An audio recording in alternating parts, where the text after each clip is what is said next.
दोस्तों, अगर मैं आपसे कहूं कि सिर्फ 5,000 में आप गवर्नमेंट ऑफ इंडिया के साथ बिजनेस पार्टनर बन सकते हो और हर महीने 28 से 32,000 रुपये कमीशन के तौर पर कमा सकते हो बिना कोई रॉयल्टी दिए, बिना कोई मंथली टारगेट के प्रेशर के, तो पहला रिएक्शन क्या होगा? यही सोचोगे ना, स्कैम है या फिर ये फालतू में बकवास कर रहा है। लेकिन सुनो, सुनीता जी जयपुर की एक गली में किराने की दुकान चलाती थी। लॉकडाउन के बाद कस्टमर्स कम होने लगे। ऑनलाइन ऑर्डर ने उनकी दुकान का आधा बिजनेस खा लिया। एक दिन उनके पड़ोसी ने बताया, पोस्ट ऑफिस फ्रेंचाइजी ले लो, सिर्फ काउंटर चाहिए। सुनीता जी ने सोचा टाइम वेस्ट होगा, मना कर दिया। आज 2.5 साल बाद उनकी ही गली में दूसरी दुकान में इंडिया पोस्ट का काउंटर है। वो दुकानदार स्पीड पोस्ट, आधार सर्विस, आईपीपीबी बैंकिंग से हर महीने 28 से 32,000 रुपये का एक्स्ट्रा इनकम कमा रहा है, बिना अपनी मेन दुकान की सेल छोड़े। और सुनीता जी की दुकान पिछले साल किराया न भरने की वजह से बंद हो गई। ये स्टोरी डराने के लिए नहीं, बल्कि आंख खोलने के लिए है। आज इस वीडियो में मैं आपको पूरी सच्चाई बताऊंगा। इन्वेस्टमेंट, कमाई, एलिजिबिलिटी, अप्लाई करने का प्रोसेस और वो एक चीज़ जो 90% लोग मिस करते हैं। अगर आपके पास पहले से कोई दुकान है या आप एक स्टेबल साइड इनकम ढूंढ रहे हैं, तो ये वीडियो पूरा लास्ट तक जरूर देखिएगा। दोस्तों, जब भी कोई पोस्ट ऑफिस का नाम सुनता है, दिमाग में आता है वही पुराना काउंटर, स्टैंप चिपकाते अंकल या लंबी लाइन।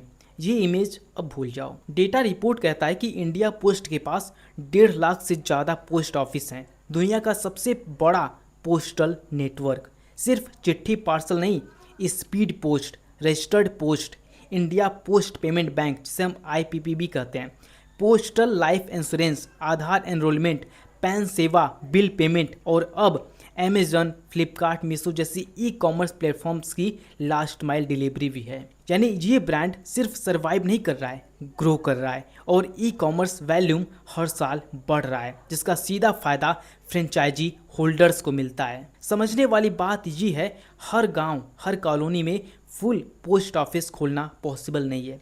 इसलिए डिपार्टमेंट ऑफ पोस्ट ने फ्रेंचाइज स्कीम शुरू की, ताकि लोकल दुकानदार एक काउंटर के जरिए ये सर्विसेज दें और कमीशन कमाएं। अब आप इसमें 2 तरीके से जुड़ सकते हैं। पहला है फ्रेंचाइज आउटलेट। आपकी एग्जिस्टिंग शॉप में, यानी पुरानी आपकी दुकान जो भी अभी पहले से है, या नई लोकेशन पर full counter setup, speed post, registered post, stamps, money order, stationery sale, सब यहीं से। मतलब कि जो आपका पुराना दुकान है, आप चाहो तो उसी में ये सब चीज़ें बैठा सकते हो, या फिर आप चाहो तो कहीं नए जगह पर अपना खुद का दुकान बनाकर शुरू कर सकते हो। वैसे अगर आपके पास पुराना दुकान है तो सबसे बेस्ट है कि आप बहुत अच्छे हो, आपको ज़्यादा खर्च नहीं करना पड़ेगा मुकाबले उनके जो नई ज़मीन लेंगे, दुकान बनाएंगे और फिर इसे अप्लाई करेंगे। दूसरा, postal agent, flexible model, fix point या डोर टू डोर। छोटे इलाकों के लिए बेहतर, डिपॉजिट भी नहीं लगता। आज हम फ्रेंचाइज आउटलेट पर फोकस करेंगे, क्योंकि यही असली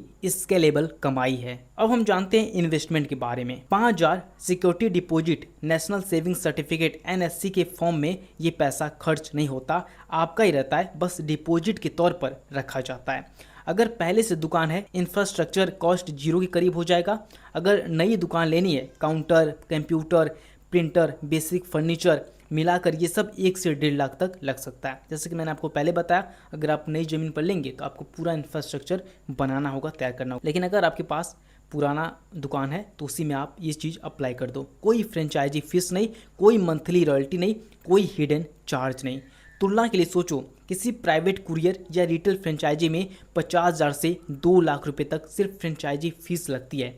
ऊपर से मंथली टारगेट का प्रेशर अलग, यहाँ वो झंझट नहीं है। रियल स्टोरी आपको बताता हूँ विक्रम जी का, जो कि इंदौर के निवासी हैं। विक्रम जी की एक छोटी सी फोटोकॉपी और स्टेशनरी शॉप थी। कमाई सीमित थी, दिन के 400-500 रुपये बचते थे। 2023 में उन्होंने अपनी दुकान में इंडिया पोस्ट का काउंटर लगाया। शुरुआत के 6 महीने कमाई सिर्फ 12,000 से 15,000 महीना थी, क्योंकि लोगों को पता ही नहीं था कि यहाँ स्पीड पोस्ट और आईपीपीबी सर्विस मिलती है। लेकिन धीरे धीरे लोकल एरिया में उनकी पहचान बनी।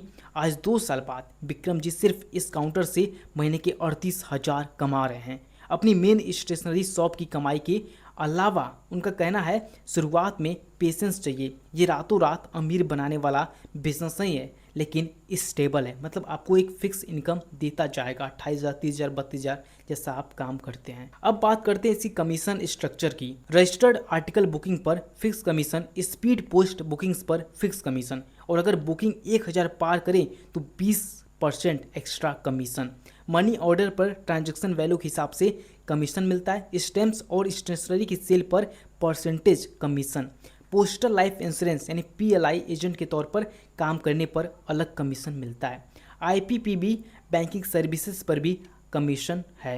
अगर हम पूरी अच्छे तरीके से देखें, शुरुआत में अगर हम बात करें तो 20 से 25,000 महीना कहीं नहीं गया है। लोकेशन मैच्योर होने के बाद 35 से 50,000 महीना। ज़्यादा भीड़ भाड़ वाली जगहों पर इससे भी ज़्यादा आप इनकम बना सकते हैं। ये करोड़पति बनाने वाला बिजनेस नहीं है, ये एक stable low risk government based additional income है। सबसे ज़्यादा फायदा उन्हें होता है जिनके पास पहले से कोई दुकान है। दूसरी रियल स्टोरी की बात करें तो अनीता जी हैं, जो लखनऊ के पास में एक कस्बे में रहती हैं। अनीता जी हाउसवाइफ थी, पति की सैलरी सीमित थी। 2022 में उन्होंने अपने घर के बाहर वाले हिस्से में छोटा सा काउंटर बनाया और इंडिया पोस्ट फ्रेंचाइज ली। शुरुआत में परिवार वालों ने मजाक उड़ाया, पोस्ट ऑफिस का काम, इसमें क्या रखा है। आज उनके एरिया में बैंक ब्रांच दूर है तो गांव के लोग IPPB की सर्विस के लिए इन्हीं के पास आते हैं। पैसा जमा करना, निकालना, आधार से जुड़ी सर्विस। अनीता जी अब हर महीने 30,000 के आसपास कमा रही हैं। उनके पति कहते हैं अब घर की सबसे भरोसेमंद इनकम यही है, क्योंकि ये कभी बंद नहीं होती। अब बात करते हैं एलिजिबिलिटी की, कि आपके पास क्या गुणवत्ता होना चाहिए आपके अंदर। उम्र 18 साल से ऊपर, कोई भी भारतीय नागरिक, स्टूडेंट, हाउसवाइफ, रिटायर्ड, दुकानदार, सब eligible. Commercial location, suitable area में मिनिमम फिजिबिलिटी दिखानी होती है कि लोकेशन से हर महीने कम से कम 5,000 का बिजनेस जनरेट हो सकता है। अब ये चीज़ साइट विजिट में चेक होता है। रिस्ट्रिक्शन की बात करें तो अगर घर में कोई पहले से इंडिया पोस्ट एम्प्लॉय है तो अप्लाई नहीं कर सकते। 90% लोग जो चीज़ मिस करते हैं, आइए उस पर बात करते हैं। ज़्यादातर लोग सिर्फ कमीशन के नंबर देखकर फैसला लेते हैं और भूल जाते हैं कि लोकेशन का फुटफॉल और कंपटीशन क्या है। जिस एरिया में पहले से बहुत सारे कुरियर, CSC या BC पॉइंट हैं, वहाँ वैल्यूम बढ़ जाता है, कंपटीशन बढ़ जाता है। सिलेक्शन से पहले खुद अपने एरिया का सर्वे करो, कितने लोग रोजाना पार्सल भेजते हैं, कितने बैंकिंग सर्विस के लिए दूर जाते हैं। ये होमवर्क सिलेक्शन के चांस भी बढ़ाता है और बात की कमाई भी, ताकि आपको ये ट्रस्ट बिल्ड हो जाता है कि ज़्यादा यहाँ पे कोई है नहीं, मतलब मैं अकेला हूँ तो मैं अकेला इस एरिया में राज कर सकता हूँ, कमाई कर सकता हूँ। अब बात करते हैं अप्लाई कैसे करें। अपने डिस्ट्रिक्ट या डिवीज़न के हेड ऑफ पोस्ट ऑफिस से संपर्क करें या इंडिया पोस्ट की वेबसाइट से एप्लीकेशन फॉर्म डाउनलोड करें। फॉर्म में location detail, business plan, documents के साथ सबमिट करें। डिपार्टमेंट टीम साइट विजिट करती है लोकेशन और फुटफॉल चेक करने के लिए।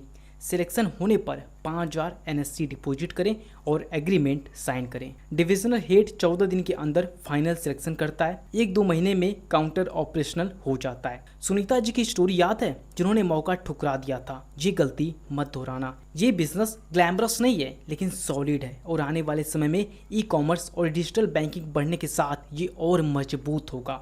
अगर वीडियो पसंद आई तो लाइक करो, शेयर करो और कमेंट में बताओ आपके एरिया में इंडिया पोस्ट की ज़रूरत है क्या, कौन से शहर से आप हो।